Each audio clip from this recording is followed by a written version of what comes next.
El trueque de saberes sobre memoria, como punto de partida de una propuesta de construcción de una línea de investigación sobre las memorias en la Universidad Santo Tomás, se implementará en el marco de los procesos de formación a docentes durante el periodo intersemestral y propone aportar nuevos interrogantes y caminos para la reflexión de una problematización sobre memoria que el momento histórico exige.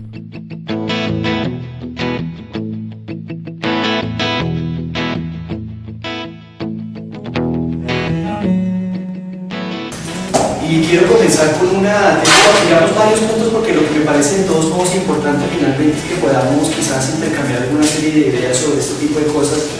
Y la cosa es poder ir implicando esas reflexiones con el contexto colombiano.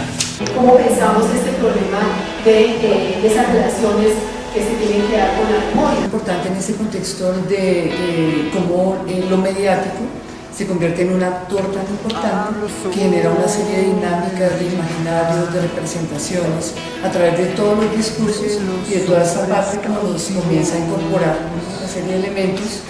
¿Cómo hacemos cuando el anterior gobierno hablaba que no había conflicto?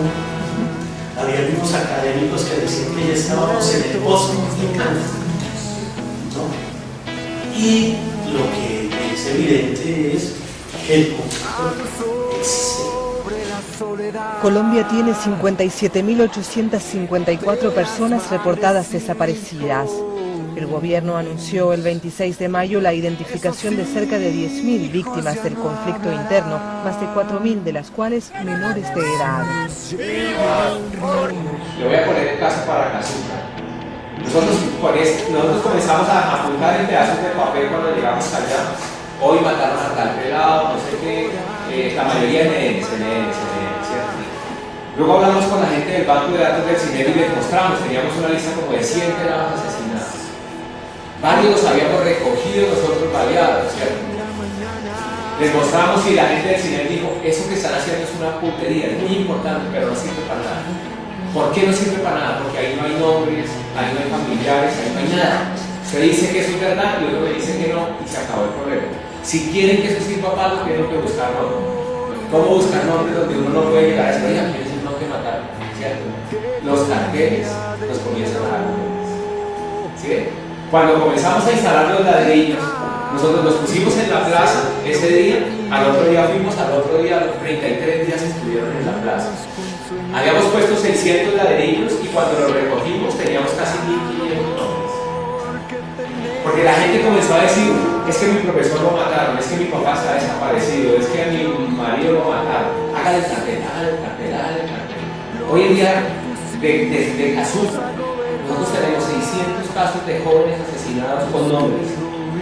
La mayoría con actas de medicina legal, con fotografías, porque luego como lo cuenta ahí, su papá va y le dice a la mamá y la mamá viene con la foto del pelado. Y entonces, antes cuando uno decía, no, es que allá matan 600, no, que van a matar, allá no hay nada, allá no hay denuncias, allá no hay nada, le decían a uno, ¿cierto? Cuando llega hoy uno y lleva los nombres y lleva las fotos, ya es más difícil que le diga la muerte.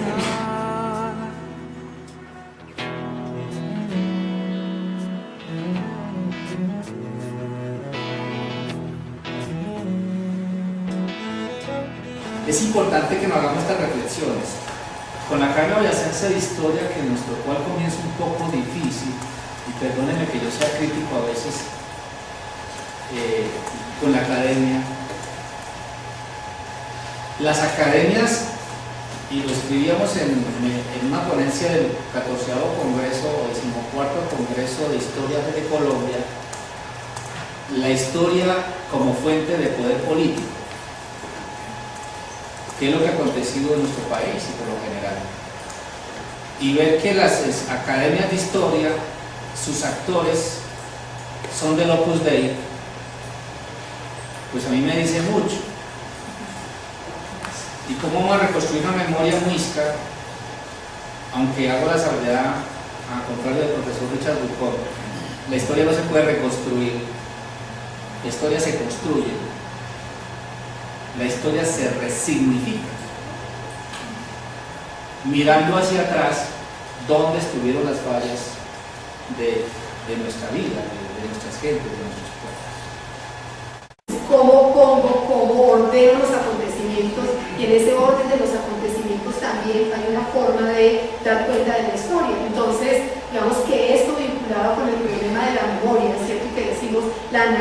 educación, las memorias, la memoria de la violencia, cómo también está tocado por estos aspectos, es decir, toda forma del habla, toda forma del lenguaje está tocada por la antropología. Es decir, nosotros hablamos cotidianamente en términos metafóricos, hablamos en metonímias, hablamos en sinécdoques, hablamos irónicamente, ¿cierto? Entonces, quien narra su hecho de violencia, ¿cierto?, con el que ha sido tocado, también lo narra desde esa perspectiva, también lo narra, ¿cierto?, y creo que es una de las herramientas que pueden servir para reconocer, digamos, esa resignificación de la memoria.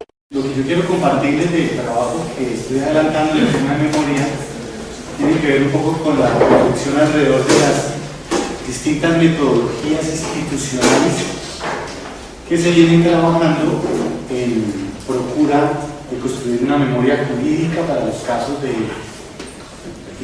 genocidio y para los casos en términos generales de violencia en Colombia. ¿Cómo visibilizas tú el concepto de víctimas dentro de la ley de víctimas, sabiendo que hay una serie de víctimas que todavía aún siguen siendo visibilizadas porque no son legales, no están legalizadas, ¿sí? Y aparte de eso, entonces, ¿qué cabida tienen las víctimas que asumen una posición de resistencia o de lucha frente a la vulneración de los derechos humanos y los derechos de las humanidades que se han plasmado en la ley?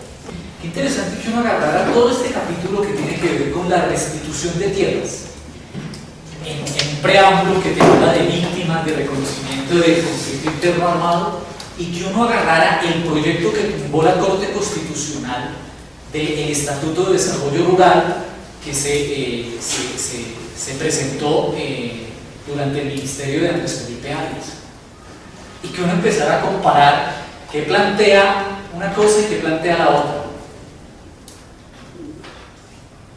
y qué similitudes hay. Digamos, es un poco el ejercicio que yo he tratado de hacer para lanzar esa afirmación de, hombre, esta ley es una forma para legitimar lo que ha sido un despojo histórico, ¿sí?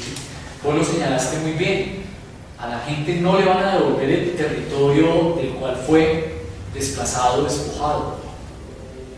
Están abriendo otros escenarios a donde a la gente la van a mandar. Y qué interesante mirar eso en comparación con el Estatuto de Desarrollo Rural.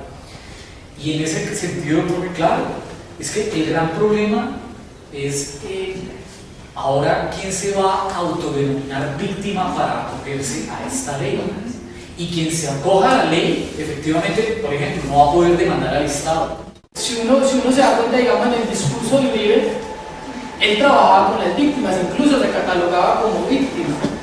Él salió varias veces a decir víctima. Es más, si uno va más atrás, podría decir que los últimos 5 presidentes han sido víctimas. Pero ¿víctimas de qué? ¿Victimarios quiénes? Porque yo veo que en esa categoría cabe todo. Cabe el desaparecido por ser líder político, cabe, pues por supuesto, allí estaría toda la denominación de desaparición forzada, cabe la persona que es secuestrada por la insurgencia, pero también cabe el militar que pisó una mina de quiebrapatas en medio del fragor del combate y fue víctima. Es un poco la metáfora de por qué hoy estamos llorando. Desafortunadamente es un asunto político. Digo político porque si documentáramos todos los casos, yo creo que nos gastaríamos más de 500 años. O sea, digamos, primero hay una imposibilidad de hacerlo, una imposibilidad material, real, para hacerlo. No estoy diciendo que no se pueda hacer, estoy diciendo que también no se cuenta con los recursos y con lo demás. Digamos, lo primero que se miró fue esa limitación. Lo segundo es que los casos emblemáticos se construyó una serie de criterios que fueron exactamente 27 criterios. Y esos criterios los aprobó la comisión, el alto comisionado, el presidente, se llevó a distintas instancias, al sistema de Naciones Unidas, a otras experiencias, a un grupo de académicos, y finalmente se establecieron cerca de casi 40 criterios para establecer casos emblemáticos. Pero también, digamos, no solo los casos emblemáticos, sino también había que documentar los casos emblemáticos, digamos, del propio conflicto y la guerra, porque este es un país que está en guerra. Entonces, en medio de la guerra estamos haciendo esto, y eso es absolutamente complejo. Pero, digamos, si ya estuviéramos en el post-conflicto, pues digamos, la discusión tal vez sobre los casos emblemáticos tendría otra dimensión, pero aquí también hay que seguir documentando incluso el propio conflicto, las nuevas dinámicas del conflicto y las nuevas masacres del conflicto.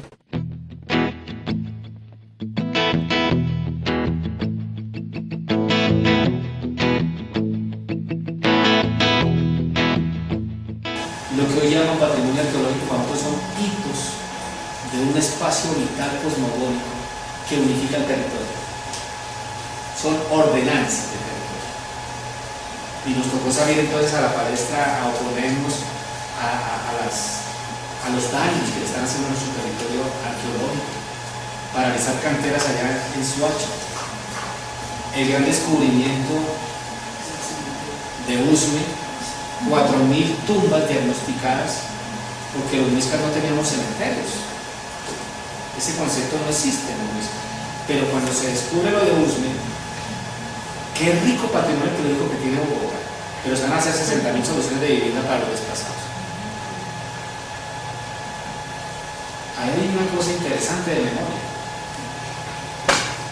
pero no. Metro Vivienda quiere construir y expandirse en la ruralidad. Entonces hay otra discusión de territorio. Vean cómo las cosmogonías son importantes con el territorio, con nuestras gentes, ¿cierto? Uno de los problemas de hablar sobre el pasado violento y sobre memoria es que uno puede caer peligrosamente en pensar que el pasado quedó atrás. Cuando la violencia se pone atrás, de alguna manera ¿qué les digo yo? Queda neutralizado, porque hace parte de otro mundo, que es el mundo del pasado y no del mundo del presente. Una de las grandes lecturas que uno hace del escenario colombiano con relación a estos temas es la angustia de una sociedad de poner atrás algo, y todos los esfuerzos psicológicos, económicos y los esfuerzos de los intereses globales de una cantidad de gente a quien le conviene que el pasado quede atrás, produce una línea entre eso que está atrás y que eso que es el presente, y esa línea le llamamos por lo general transición política o cambio político y una serie de cosas. Lo que Ángela Uribe llama la inconmensurabilidad, ¿no? O sea, tú no puedes con el mismo rasero medir, y sobre todo el lenguaje y el discurso, pretender unificar una visión del mundo, y sobre todo en lo que se construye desde el derecho como una norma positiva, además sacralizada por la verdad jurídica, etc.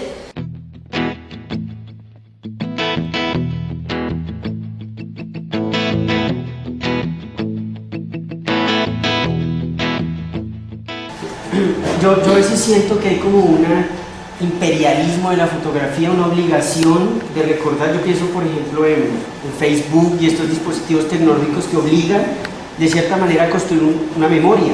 Pero ¿qué clase de memoria y, digamos, cuál es la obligación de construir esa memoria? Me llama mucho la atención la ponencia, porque como que nos pone en la pista de los códigos que están detrás, digamos, de esa obligación de recordar, ¿no? Y de recordar con arreglo a ciertos patrones. Es ese presente que está pasándose rápido y hay que capturarlo rápidamente. ¡Pum! Tomamos la foto y ya como que descansamos, y casi que si nos vamos a la discusión filosófica es ese miedo a la muerte. Por eso es la discusión de la muerte. Y me llamaba la atención la posibilidad de construir o articular memorias del cuerpo, esquivando un poco el dispositivo tecnológico, sobre todo cuando estas cámaras y estos objetos, hay todo como una hegemonía para construir la memoria, ¿no? O sea, por un lado es una crítica a la fotografía como dispositivo técnico, prótesis, etcétera. Hay unos intereses detrás de todo esto, no solo los intereses corporativos de los que fabrican la tecnología y nos obligan a usarla, como el celular. ¿Qué somos sin celular, etcétera? ¿Cómo tenemos que ser responsables precisamente con ese testimonio? ¿A dónde lo conducimos, dónde lo llevamos? Y pienso que definitivamente, bueno, entonces, que la dimensión académica está atrasada por una dimensión política, ¿no? Siendo fiel a este realismo optimista, pues nosotros tomamos una posición frente a la realidad, interactuamos frente a esa realidad, y creo que en ese orden, pues, seríamos activistas, ¿no? Activistas académicos. Hablar de memoria implica hablar, pues, del pasado, pero lo interesante de todo esto es que como lo hacemos con preguntas de hoy y en un momento histórico y sea el político y con unas condiciones de defensa muy concretas, pues eso nos cambia la pregunta. Antes uno, por lo menos en la historia, antes se preguntaba uno si qué nos deparará el futuro, ahora uno se pregunta y qué nos deparará el pasado. Hablo sobre la libertad de los hombres cautivos. Hablo por los que ya no están, por los muertos vivos.